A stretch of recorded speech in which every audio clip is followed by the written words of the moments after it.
First is that about in the 1960s sometime, there was a flotilla of UFOs headed south that crossed into NATO territory in Europe.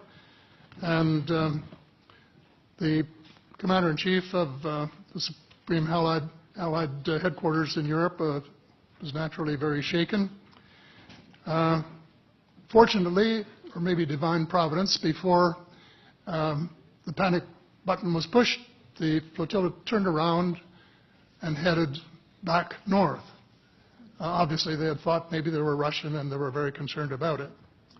Anyway, an investigation was launched into this whole subject, and a document was prepared which concluded that at least 4 species had been visiting Earth for thousands of years. And this is my own view at this stage as well. So, except for that, there are just a couple of things that we've talked about that I'd like to refer to. And one was that we were referring to them as they until this morning when Linda Moulton Howe, I think she was the first one, actually named 3 different species. I have brought my latest book called Light at the End of the Tunnel, The Survival Plan for the Human Species, as an aide-memoire, and I name 5 different species here. I'm aware of more now. As a matter of fact, I saw a document just a few days ago that mentioned 20. And I think you, Mr. Chairman, were interested in some of the places they might come from. And I have in here Zeta reticuli, R-E-T-I-C-U-L-I, reticuli, the Pleiades, Orion, Andromeda, and the Altair star systems. So I don't think we can any more refer to them as they, because they're not an amorphous mass. They are different species and consequently may have different agendas. I don't think we can say that they all have the same agenda any more than we could say that the United States, China, and Russia had the same agenda. Our real interests may be very similar, but as of now, our perceived interests are still quite far apart. One more observation before I begin what I want to say, and that is that we spent quite a bit of time talking about the 66-year-old cadavers.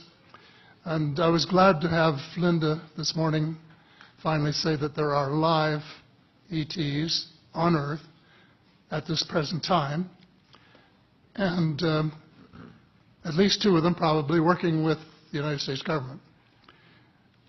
The other species that I learned about not too long ago was called the tall whites. And this is when Paula Harris broke the story just a few years ago. And through her good offices, I had the chance to talk for about 3 hours with former Airman Charles Hall and listen to this absolutely fascinating story of how he was working with, first of all, he was scared out of his skin, but after that, when he got to know them, how he was working with, and finally they became to trust each other and have a good working relationship with the tall whites at the gunnery range at Indian Springs in Nevada. And these tall whites were living on United States Air Force property and working in cooperation with the United States Air Force and sharing technology with them. He wrote a book, incidentally, called Millennial Hospitality. There are 4 different versions, but Paula says that Millennial Hospitality number 2 is the best. I think that's the one I read, and it's a very interesting read if you want to sort of get inside the problem of what it's like to bump into these people floating across the terrain in the desert. Well, enough on that for now. My interest is in full disclosure. And my only caveat is I think probably I would say 95 to 98% full disclosure. I know of 1 or 2 things that I'm not sure should be in the public domain, at least yet. They will be someday, I'm sure, but not maybe immediately. But just as children survive the idea of the Tooth Fairy and Santa Claus when they become adult, I think that tax-paying citizens are quite capable of accepting the new and broader reality that we live in a cosmos teeming with life of various sorts. The fact that some other civilizations are more advanced than we are may be humbling, but that could be a necessary step in our survival.